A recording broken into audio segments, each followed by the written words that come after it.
Je suis aujourd'hui en compagnie d'Éric Froment, qui est le directeur scientifique du CRA. Qu'est-ce que le CRA, Éric ? Donc le CRA, c'est le Centre Wallon de recherche agronomique. Donc c'est un centre qui effectue des recherches, également des services dans le domaine agricole.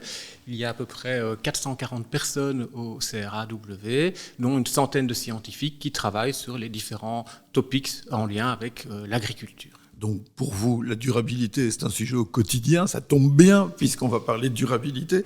Et qu'est-ce que ça signifie, cette idée, ce concept de durabilité dans votre métier ?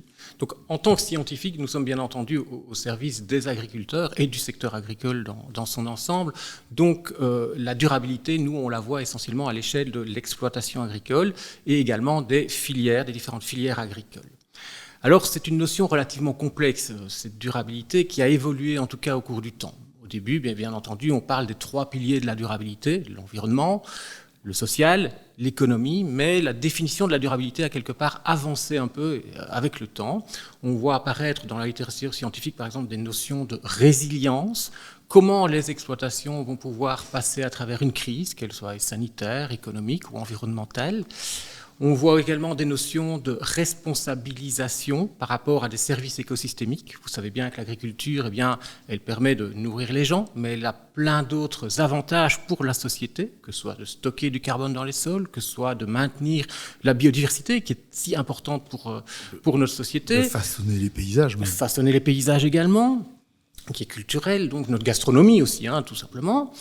La qualité de notre alimentation, qui est également une notion qui rentre dans la durabilité. Et bon, le tout n'est pas de produire durablement, c'est aussi de valoriser de manière durable nos productions agricoles. Et donc toute la gouvernance de la chaîne agroalimentaire rentre également dans cette notion de durabilité. On parle parfois d'ailleurs de 4e pilier de la durabilité par rapport à cette gouvernance de la chaîne. Justement, j'allais y venir. Comment intégrez-vous ces 3 piliers, donc, et le 4e, dans votre activité quotidienne ?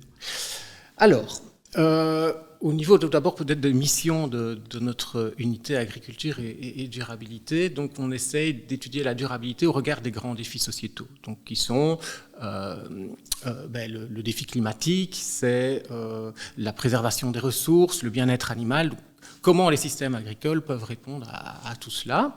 Et l'idée, c'est d'aider les acteurs territoriaux, je dirais, les décideurs politiques dans leurs décisions pour construire une agriculture durable et résiliente. Ça, c'est notre mission. Alors, comment intégrer les aspects de durabilité ? On a 2 pôles au niveau de l'unité. On a tout d'abord un pôle qui s'appelle durabilité et multiperformance. Dans celui-là, on va essayer d'objectiver, de mesurer les performances, la multiperformance économique, environnementale, sociale des différents systèmes agricoles. Pour cela, on a développé un outil qui s'appelle DECIDE, donc qui permet de faire un premier diagnostic de durabilité des exploitations agricoles. Alors, cet outil il était initialement basé sur le pilier environnement essentiellement, et il était basé sur l'analyse de cycle de vie, on pourra en parler, mais c'est important de prendre en compte l'ensemble des impacts environnementaux qui sont liés à l'agriculture, et quelque part direct, tout ce qui est lié à l'activité agricole elle-même, mais également indirect. Si on utilise des engrais, par exemple, pour fertiliser les terres, il a fallu de l'énergie pour construire ces engrais. Donc, c'est de prendre tout en compte. Donc, ça, c'est le principe de cet outil-là, qui permet d'évaluer l'ensemble des gaz à effet de serre liés à la production agricole, également les émissions d'ammoniac et l'utilisation de l'énergie par les exploitations agricoles. Donc, on a déjà intégré... Une vision globale absolue. Alors, c'est une base. Après, on a rajouté d'autres indicateurs qui n'étaient pas basés sur cette ACV, analyse de cycle de vie, qui sont le bilan azoté, parce que quelque part, l'excédent azoté peut aussi générer des problèmes d'environnement, et alors des impacts plus positifs, comme la présence d'infrastructures agroécologiques, par exemple des mares, des haies, qui sont aussi très importantes. Donc, on a mis une évaluation globale de l'environnement.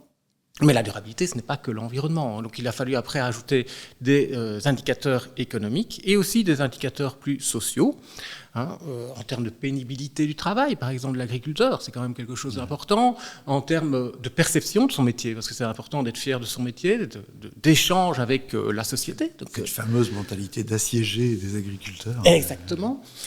Et donc, ça a permis finalement de développer un indicateur global qu'on appelle la fleur de la durabilité, qui permet de voir, d'approcher la durabilité. Parce que c'est une fleur de la durabilité. Oui. Chaque pétale représente quelque part une dimension environnementale. Enfin, il y a 4 dimensions environnementales, 4 sociales, 4 économiques, mais ça permet d'avoir une première vision, une approche. Alors, la durabilité, elle est tellement complexe, on ne saura jamais la chiffrer complètement. Mais ça permet en tout cas de voir, en tout cas, en comparant par rapport à des exploitations de même typologie, de même acabit, de voir un peu si on est bon sur certains éléments, moins bon sur d'autres. Et une fois qu'on a fait ce bilan, quelque part, c'est de pouvoir, avec son conseiller, avec des gens qui connaissent, définir un plan d'action pour améliorer les choses progressivement. Et on peut définir des normes à partir de là ou des choses comme ça. Alors le politique peut se servir de ça quand il s'agit de légiférer, réglementer. Tout à fait. Ça permet en tout cas d'avoir une vision, pour autant qu'on ait assez de fermes, parce que chaque ferme est unique quand même. Et il y a tellement de il y a plusieurs régions agricoles, les contextes pédoclimatiques sont différents, donc c'est très difficile de comparer des fermes entre elles. Mais en tout cas, l'idée, c'est plutôt que les agriculteurs puissent rentrer dans une démarche positive, d'évolution, et c'est une démarche que nous, on veut volontaire, expressément, donc pas nécessairement rémunérée, pour essayer d'évoluer dans la bonne voie par rapport à l'ensemble de ces critères. Alors j'ai une question qui va venir maintenant à l'inverse de ce qu'on vient de dire, c'est quels sont selon vous les plus grands défis pour rendre l'élevage bovin plus durable à l'échelle de l'Europe. C'est-à-dire que quand on dit que chaque ferme est individuelle et différente, là on doit avoir une vision plus large. Quelles sont les grandes lignes d'après vous ? Alors justement, on a dans notre unité un second pôle de recherche qui vise à étudier l'évolution et l'avenir du secteur agricole. Et dans ce pôle de recherche, on fait des analyses prospectives. C'est-à-dire qu'on va établir des scénarios qui vont permettre de façonner l'avenir de l'agriculture. Et on a fait justement une étude sur les filières bovines à l'horizon 2040. Alors, filière bovine, on mélange la production de lait, la production de viande. C'est exactement la même chose. Enfin, c'est pas la même chose, mais c'est fait expressément pour avoir une vision d'ensemble. Et dans le cadre de ce projet de recherche, on a identifié 2 variables clés qui vont avoir beaucoup d'influence sur l'avenir du secteur et dont l'évolution est incertaine. C'est-à-dire qu'on va pouvoir agir dessus si on le veut. Et ces 2 variables clés, la première, c'est la cohérence entre un citoyen et un consommateur. Quelque part, il faut comprendre que le citoyen a des exigences en termes de bien-être animal, en termes de préservation des ressources. Malheureusement, le consommateur parfois a tendance à choisir ses produits dans les rayons du supermarché uniquement sur base du prix. Du prix, ouais, bien sûr. Et donc là, il est incohérent, quelque part. Être cohérent, ça pourrait être aussi de dire que je veux un produit à bas prix et j'assume. Mais bon, ce n'est pas la situation. Est-ce que vous pensez que ces consommateurs, justement, dans leur cohérence et incohérence, seront de plus en plus exigeants vis-à-vis de la durabilité dans le futur, ou c'est une préoccupation parmi d'autres ? Je pense que ça dépendra un peu du type de consommateur, parce qu'il y a beaucoup de consommateurs différents. Il y a des consommateurs qui sont exigeants, mais qui acceptent aussi de mettre le prix, qui veulent absolument savoir l'origine de la viande, leur empreinte, les pratiques d'élevage derrière. Il y a une partie de consommateurs qui a des souhaits. Et ça représente une proportion, je dirais, conséquente, ou c'est quelques pourcents d'après vous, d'après vos informations, je veux dire, hein. Je n'ai pas directement d'informations sur le secteur. Je pense que ça évolue de manière positive, parce que je pense qu'il y a quand même pas mal d'informations, de communication, mais malheureusement, ça dépend aussi des zones dans lesquelles on se trouve, je pense. Oui. Dans des zones économiquement plus favorisées ou pas. Exactement. Voilà, ça dépend aussi du moyen. Donc, tout le monde ne peut pas non plus... c'est un choix aussi. Vous savez, c'est vrai que c'est un choix de société. Hein. Quand on regarde en 1960, la part des revenus du ménage qui étaient attribués à l'alimentation était de 30%. Aujourd'hui, on est en dessous de 15%. Oui. Donc voilà, c'est un choix du consommateur qui met la priorité par rapport au budget qu'il dispose sur certains axes. Et qui plus est, dans ces années-là, et encore plus avant-guerre même, la part était plus importante encore parce que c'était encore beaucoup plus cher. Bien sûr. La nourriture, le montant consacré à la nourriture est de moins en moins cher, enfin de moins en moins important parce que la nourriture est de moins en moins chère aussi. On a plusieurs scénarios de consommateurs. Il est cohérent, incohérent, etc., etc. On peut peut-être développer ça. Et en même temps, quelles sont les bonnes pratiques ou ce que vous pourriez conseiller pour réduire l'impact environnemental de l'élevage bovin en fonction des envies des consommateurs, peut-être ? on sait bien que l'élevage bovin a un certain impact environnemental. Il y a tout d'abord des externalités négatives, comme les émissions de gaz à effet de serre, les excrétions d'azote, par exemple, dans l'environnement. Pas oublier qu'il y a des externalités positives également. On a parlé de la biodiversité et des aspects de ce type-là. Comment limiter l'impact, par exemple limiter les gaz à effet de serre des élevages? Il y a différentes techniques. Les gaz à effet de serre, ils proviennent d'où? Ils proviennent de la fermentation des fibres dans l'estomac des ruminants. Mais c'est un atout énorme que ces ruminants ont, c'est de pouvoir transformer des fibres comme l'herbe ou comme les coproduits en aliments qui sont tout à fait consommables pour l'homme. On ne mange pas d'herbe. Mais d'ailleurs, on parle souvent du soja dans l'alimentation bovine, mais en fait, c'est un coproduit du soja. C'est pas le soja pur. Tout à fait. Ce sont les drèches de soja. C'est le tourteau de soja. Donc le soja, ouais. il est pressé pour extraire l'huile de soja, et il reste un résidu que l'on utilise en alimentation animale. Et donc, il va directement utilisé pour le... Et c'est un des atouts des ruminants. Que ferions-nous de ces tonnes de tourteaux, de ces tonnes de pulpe de betterave, on mange tout du sucre, de ces tonnes de drèches de brasserie, si on n'avait pas les ruminants pour les valoriser, outre peut-être les mettre en biométhanisation. Donc voilà, le ruminant a cette capacité de transformer ces matières premières peu pas consommables par l'homme en aliments de qualité. Mais ça a un coût. Et ce coût, c'est ce système digestif un peu particulier du ruminant qui génère une production de méthane. Et le méthane produit dans le rumen représente une bonne partie de l'empreinte carbone liée à 1 kilo de viande ou 1 litre de lait. Et on ne peut rien faire de ce méthane. On ne peut rien faire de ce méthane, on n'arrive pas à le capter. On peut par contre essayer de le limiter par des techniques d'alimentation, en optimisant également la durée de vie productive des animaux, parce que ça ne sert à rien d'avoir des animaux que l'on garde et qui ne produisent rien, ils vont ruminer, ils vont émettre du méthane. Donc quelque part, il y a des techniques, des élevages assez précis qui ont des âges au premier vélage relativement précoces, des vaches qui vivent plus longtemps. Mais tout cela, on voit que ça va permettre de minimiser ce méthane par rapport aux quantités de produits. Donc voilà, il y a des techniques, aussi la génétique à plus long terme, qui permettra peut-être de limiter cette production de méthane. Donc, génétiquement, on pourra programmer le fait que les bovidés ne rôdent plus? Ne rôdent plus, non, parce qu'il y aura toujours cette fermentation des fibres, qui est, si on ne fermente plus de fibres, on aura, le ruminant, on perd tout l'atout des ruminants également. Donc non, on pourra le limiter un peu, et en disant que ce qui est intéressant, c'est que ces effets, que ce soit l'alimentation, la gestion du troupeau ou la génétique, sont additifs. Donc quelque part, c'est quelques pourcents à gauche, à droite qui permettront de limiter quand même un peu ce méthane. Mais ce n'est pas le seul gaz à effet de serre. Il y en a aussi le protoxyde d'azote et le méthane qui est émis aussi par les engrais de ferme. Les fumiers, les lisiers, quelque part, ils sont stockés avant d'être repris et épandus sur les terres. Donc les systèmes de stockage, les systèmes d'épandage auront aussi toute leur importance pour limiter les émissions liées à cette gestion des engrais de ferme. Et une autre technique pour limiter l'empreinte aussi, c'est de limiter tout ce qui est intrant. Vous savez, des engrais minéraux, quelque part, on les synthétiser, il faut du gaz, il faut beaucoup d'énergie. Et quelque part, ça, c'est pris aussi en compte dans l'empreinte carbone des productions. Donc, se passer d'engrais minéraux en recyclant, par exemple, des engrais de ferme ou en s'assurant, par exemple, d'avoir des légumineuses sur les terres pour fixer l'azote de l'air, tout ça, ce sont des techniques qui vont permettre de limiter aussi l'empreinte carbone globale, en limitant les intrants. Les engrais minéraux, pour que les choses soient claires pour les gens qui nous regardent et qui nous écoutent, c'est le phosphate ou des choses comme ça? C'est par exemple du nitrate d'ammonium, c'est des phosphates aussi, des engrais de fond, mais c'est essentiellement le nitrate d'ammonium qu'on en utilise aussi lorsqu'on n'a pas d'engrais de ferme, justement, par exemple sur les terres de culture pure. D'ailleurs, on pense que la diminution de l'élevage peut poser des problèmes pour l'agriculture, si on a de moins en moins de fumier. Tout à fait. Donc c'est important de garder aussi un équilibre entre les productions animales et les productions végétales. L'animal, donc, il a cette capacité de valoriser des aliments non éligibles pour l'alimentation humaine, mais aussi de produire des engrais de ferme qui vont retourner au sol et qui vont être très bénéfiques pour la fertilité de notre sol. Vous savez, vous apportez des engrais minéraux, on va améliorer l'aspect chimique du sol.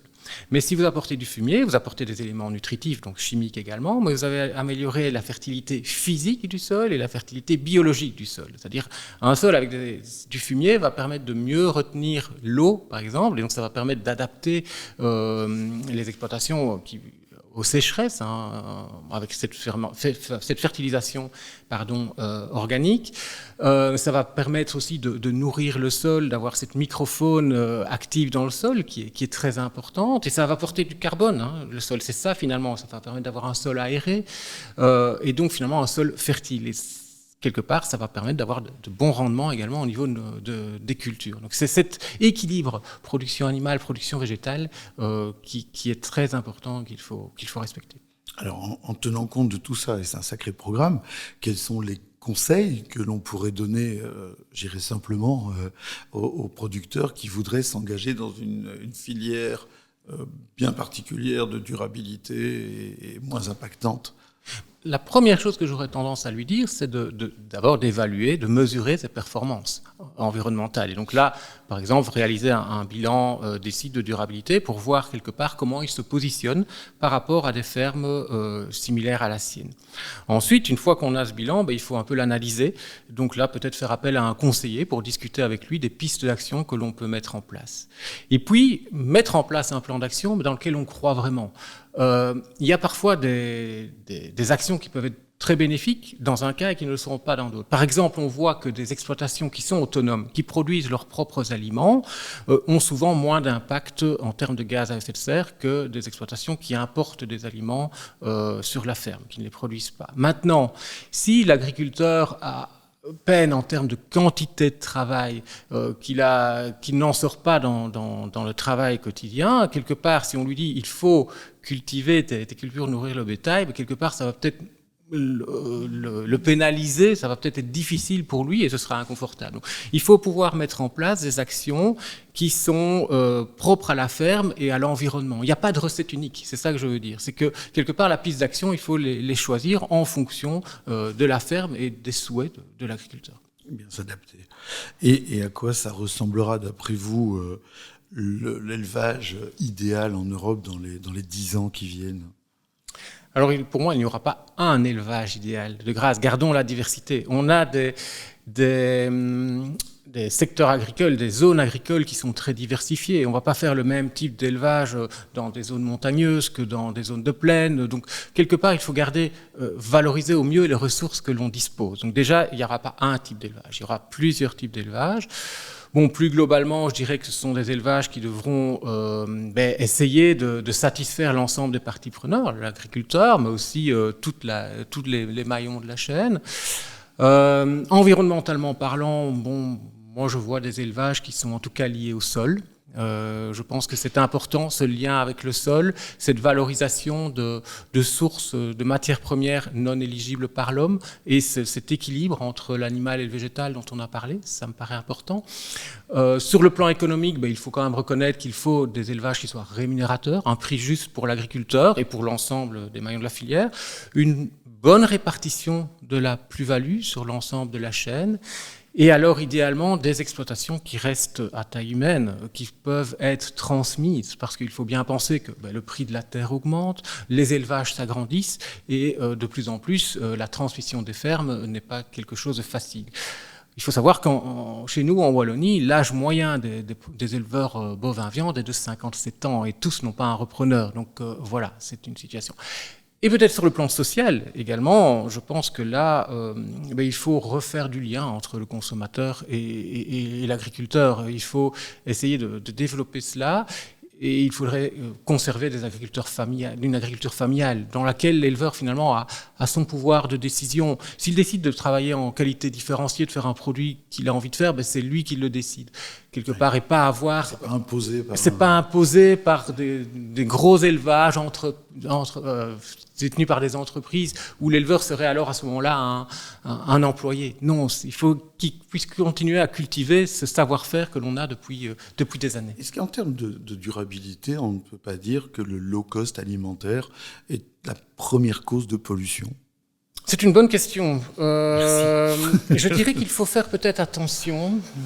Parce que même la pollution, ça dépend. Alors là, je vais faire une réponse de scientifique, mais quelque part, on parlait de l'empreinte carbone, c'est un exemple. On peut l'exprimer de deux façons. On peut l'exprimer par kilo de viande ou par kilo de lait. Et là, je dirais que si vous voulez minimiser l'impact, vous avez intérêt à avoir des élevages assez intensifs. Parce que plus vous allez produire de produits, plus vous allez diluer les émissions que vous faites. Et donc, vous allez encourager une certaine part d'élevage intensif, mais qui auront quand même des impacts sur l'environnement. À côté de ça, on peut exprimer aussi ces émissions par hectare. Et c'est logique, le sol est une ressource finie, l'environnement doit absorber les émissions, donc quelque part c'est très logique de les exprimer aussi par hectare. Et là, si on exprime par hectare, ce sont des exploitations avec une densité animale peut-être un peu moindre, et on va favoriser plus des systèmes plus extensifs. Alors je pousse à l'extrême, mettre une vache sur 5 ou 10 hectares, à ce moment-là, vous n'aurez quasiment plus d'émissions, mais vous n'aurez plus de production non plus. Donc il faut avoir un juste équilibre. On dit 2 vaches à l'hectare, c'est ça? C'est à peu près cela. 2 UGB hectares. Maintenant, on a analysé un peu les données justement de notre logiciel Décide pour voir un peu est-ce qu'il n'y a pas des exploitations qui arrivent quand même à bien performer sur les 2 systèmes d'unités, c'est-à-dire qui sont performantes en termes d'émissions par kilo et par hectare. Et on en a trouvé. Et ces exploitations, ce sont des exploitations souvent qui sont plus autonomes, qui valorisent au maximum les fourrages, et en particulier l'herbe quand elles peuvent, et qui ont une densité animale un peu moindre.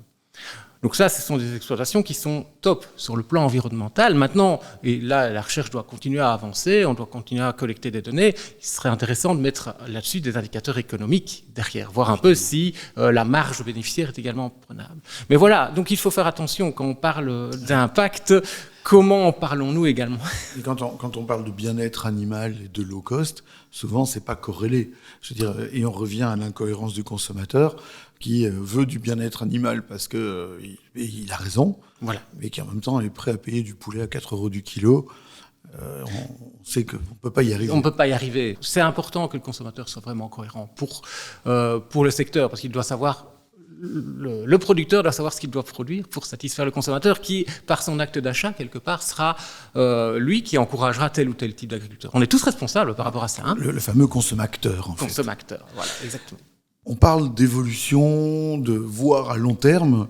Est-ce que la notion d'efficience de l'élevage n'est pas quelque chose de fondamental par rapport à la durabilité? Alors certainement. Et cette notion d'efficience, il faut peut-être l'expliquer un petit peu.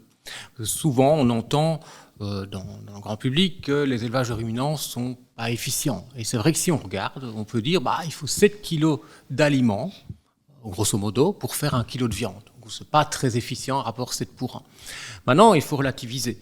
Parce que les ruminants, comme je le disais, sont capables de valoriser des surfaces qui ne sont pas éligibles pour l'alimentation humaine. Ils vont valoriser l'herbe, ils vont valoriser les coproduits également. Les fameux coproduits, en fait, qui sont des produits, qui sont des déchets. Qui sont des déchets, tout à fait. Ce sont des pulls de betterave suite à l'extraction du sucre, ce sont des drèches de brasserie suite à la production de bière. Tout ça, ça fait des masses de coproduits que l'on peut valoriser.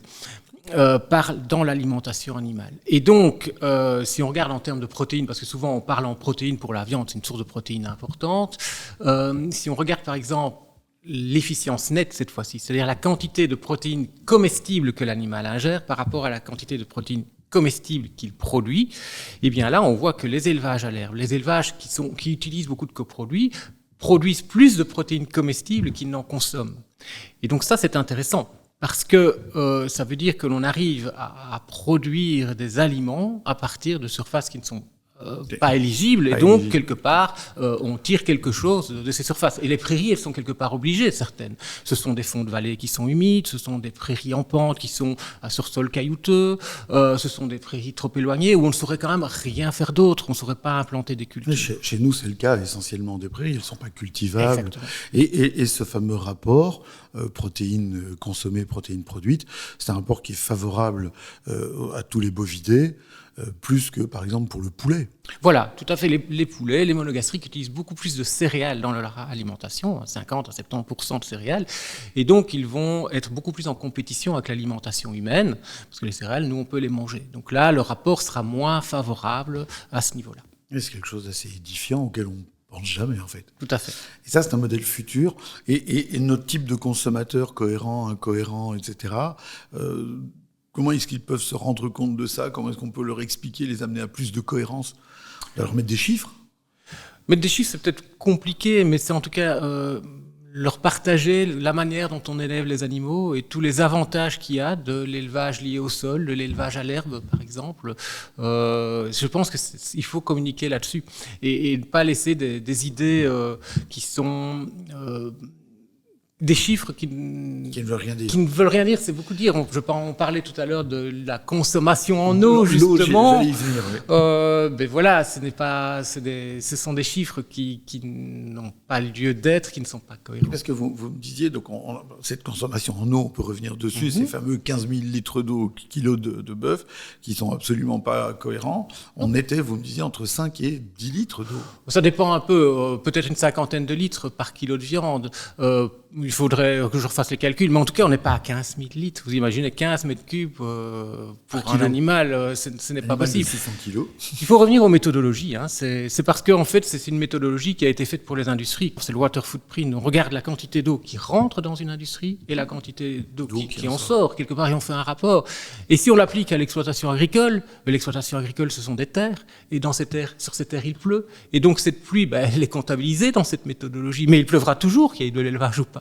Donc, quelque part, ce chiffre, non, il ne veut strictement rien dire, il n'est pas adapté au système. Dans la notion de durabilité à laquelle on s'attache, j'ai aussi entendu que si les prairies ne sont pas broutées et que l'herbe vient à pourrir, ça va ajouter de la production de gaz à effet de serre aussi. Il y aurait du méthane ou quelque chose qui se dégage par la pourriture de l'herbe. La culture de l'herbe, c'est un art également. Et c'est un art qu'on a aussi au niveau de notre région. Mais c'est vrai que cultiver l'herbe, la récolter au bon stade, ne pas la laisser trop monter, sauf si c'est pour faire de la fauche, c'est important. Et oui, en effet, ça permettra de limiter les émissions de gaz à effet de serre du système global que si on laisse tout à fait pourrir l'herbe sur le sol. Tout à fait. En fait, si on veut parler de durabilité, il faut que l'élevage soit vertueux. Mais pour que l'élevage soit vertueux, il faut qu'il soit d'une taille adaptée à sa région, à son environnement, etc., etc. Voilà. Exactement. Il faut un équilibre dans tout. Que pensez-vous alors de l'engagement européen en faveur d'une production européenne plus durable ? C'est très large parce que l'Europe, elle a mis plusieurs règles en place. Je dirais qu'il y a des règles qui empêchent peut-être l'importation de produits liés à la déforestation. Il y a aussi tout le farm to fork, donc de la fourche à la fourchette, qui vise une Europe neutre en carbone à l'horizon 2050. L'Europe, elle encourage également les pratiques agroécologiques par les aides qu'elle donne aux agriculteurs. Donc voilà, l'Europe a des objectifs et essaie de mettre des cadres réglementaires quelque part. Je dirais que voilà, il y a parfois aussi des choix à faire. Si je prends le cas du Mercosur, donc cette discussion pour voir si on accepte d'importer des viandes au niveau de l'Amérique latine, des viandes qui n'ont pas les mêmes règles nécessairement de production, ils peuvent utiliser peut-être des produits phyto, des antibiotiques qui ne sont pas utilisés chez nous. Donc quelque part, la traçabilité n'est pas non plus la même. Il y a un peu une concurrence déloyale par rapport à nos éleveurs. En tout cas, il faut s'en méfier. À côté de ça, l'Europe, elle a aussi des objectifs économiques. Et quelque part, elle doit répondre à des objectifs agronomiques et économiques. Donc là, il y a parfois des difficultés à faire les choix. C'est la même chose avec la géopolitique actuelle. Hein. Je dirais que, quelque part, où va aller l'argent ? Est-ce que la PAC sera toujours aussi bien subsidiée à l'avenir, avec les défis que l'on a sur d'autres plans ? Or, voilà, ces aides, c'est important pour les agriculteurs au niveau de leurs revenus. C'est ce qui permet d'avoir une alimentation, quelque part, à un prix raisonnable pour le consommateur. C'est ça, il faut bien que le consommateur comprenne que ces aides ne sont pas que pour les agriculteurs. Ah ben non, elles sont aussi pour le prix du morceau de viande dans l'assiette à l'arrivée. C'est la base de la PAC, hein, ça, c'est d'avoir une alimentation qui soit disponible pour tous. Et quelque part, je pense qu'à l'avenir, ce qui est important pour les agriculteurs, c'est un peu d'avoir de stabilité, de savoir par où aller, de faire les choix un peu sur le long terme et de ne pas trop changer revenir des d'orientation. politiques qui auraient un horizon lointain. Voilà, je pense que ça serait important. Pas l'horizon des prochaines échéances électorales. Et se donner les ambitions, les moyens de ces ambitions, c'est ça que je veux dire. Oui, les ambitions de ces moyens, c'est sympa aussi, mais c'est une autre histoire. Et quels sont justement les moyens concrets d'informer et d'éduquer les jeunes générations, les millennials, la fameuse Gen Z, etc. Est-ce qu'on peut leur parler? Est-ce que ça les intéresse? Est-ce que, d'après vos études, etc., on peut les cerner déjà? Alors, on n'aborde pas du tout ça au niveau de la recherche. Bon, donc, si je vois bien, c'est la génération 15-45 ans que vous me parlez, grosso modo. Bon, donc des gens qui ont commencé à vivre avec le numérique, qui ont avancé avec le numérique, je pense qu'il n'y a pas de secret, c'est pas facile de les motiver. Il faut utiliser leur langage. Je pense que oui, les réseaux sociaux, oui, les vidéos, oui, les influenceurs qui montrent des pratiques durables, qui montrent des fermes, de belles images en termes de pratiques, je pense que c'est important. Mais plus encore, je pense qu'il faut essayer de les impliquer d'une manière ou d'une autre dans le débat, parce que quand on les implique, quand ils rentrent dans le débat, ils se sentent plus concernés, et je pense que ça peut plus aider. Quand on peut expliquer les choses, en fait. Quand on peut expliquer les choses et aussi répondre aux questions, avoir que ce soit des jeux interactifs, il faut essayer de trouver des moyens pour impliquer les personnes dans cette réflexion et qu'ils prennent bien conscience des informations et puis après qu'ils puissent faire leur choix alimentaire en fonction des informations qu'ils reçoivent, c'est certain, mais des informations correctes et voilà, il faut essayer de transmettre cela, c'est pas évident. Alors, j'ai une dernière question qui est plus personnelle. Dans votre cheminement, vous n'êtes pas né en vous disant quand je serai grand, je serai directeur scientifique du CRAO. C'est pas possible ça. Mais est-ce que quelqu'un dans votre cheminement, il y a un personnage, quelqu'un qui vous a amené à vous poser des questions sur la durabilité et qui vous a amené à prendre cet engagement dans l'évolution de l'agriculture, je dirais? Je dirais que la durabilité est aussi au cœur de la formation que l'on a reçue et par, je dirais, oui, les recherches que l'on fait, les questions que l'on se pose, on est tout à fait convaincu de cette voie qu'il faut suivre. Je dirais que c'est progressivement. Je ne me suis pas dit demain je parle de durabilité. Et vous n'avez pas assisté à une conférence de quelqu'un qui vous a parlé de ça en vous disant mon Dieu, c'est par la formation, les recherches que l'on fait, les échanges, oui, les conférences également, que on se rend compte de tout le potentiel de pratiques plus agroécologiques justement, plus respectueuses de l'environnement, de cet équilibre très difficile à trouver de la durabilité, parce que comme on dit, on ne sait pas de quoi demain est fait, quelle est la prochaine crise, on ne sait pas. On ne peut pas la prévoir, et effectivement, la durabilité, elle est liée aussi à l'évolution climatique, et, tout à fait. Et on n'est pas certain de l'évolution climatique, même si on sait qu'il y a une tendance au réchauffement, tout ça peut évoluer, quoi. Non, on n'est pas certain, mais ici, on sait que les éleveurs doivent absolument trouver des moyens pour s'adapter si on veut continuer à avoir un élevage qui soit durable, justement. Il y a des moyens d'adaptation. Vous savez, les sécheresses, par exemple, on risque d'en avoir de plus en plus. Donc, il y a différentes façons de réagir. Il faut assurer la production fourragère parce qu'on est encore dans des régions où on rentre le bétail en hiver. Donc, quelque part, il faut pouvoir nourrir ce bétail. Si on a une sécheresse en plein été, les producteurs souvent vont entamer leur réserve hivernale. Alors là, il y a plusieurs solutions. Il y a par exemple le fait de se dire je vais acheter des fourrages, c'est peut-être pas la meilleure solution. Il faut peut-être décider d'oser vendre du bétail. Donc il y a des choix à faire, on sent bien, et là il faut vraiment encadrer le secteur. C'est vraiment notre mission ici au CRA, c'est de pouvoir réfléchir sur base de données, de chiffres sur quelles possibilités, quelle évolution possible pour faire face à tout ce qui peut arriver. Une dernière chose, pas préparé, rien. Éric Framont, un mot, une espèce de conclusion par rapport à tout ça. Parce que je sens que vous êtes extrêmement enthousiaste, extrêmement engagé, mais s'il fallait conclure en quelques mots par rapport à la durabilité, c'est quoi ? Évoluons ensemble, c'est vraiment le mot que je veux dire. Essayons de rassembler l'ensemble des parties prenantes autour de ce concept de durabilité. Parlons, échangeons. Je pense que c'est ainsi que l'on pourra faire évoluer les choses. Essayons d'encourager des filières territoriales, des produits locaux. Informons le consommateur. Je dirais qu'il y a une multitude de choses que l'on peut faire, mais en tout cas, c'est certainement pas en restant dans son coin qu'on avancera. Il faut avancer ensemble. Il faut se parler. Voilà. Merci beaucoup.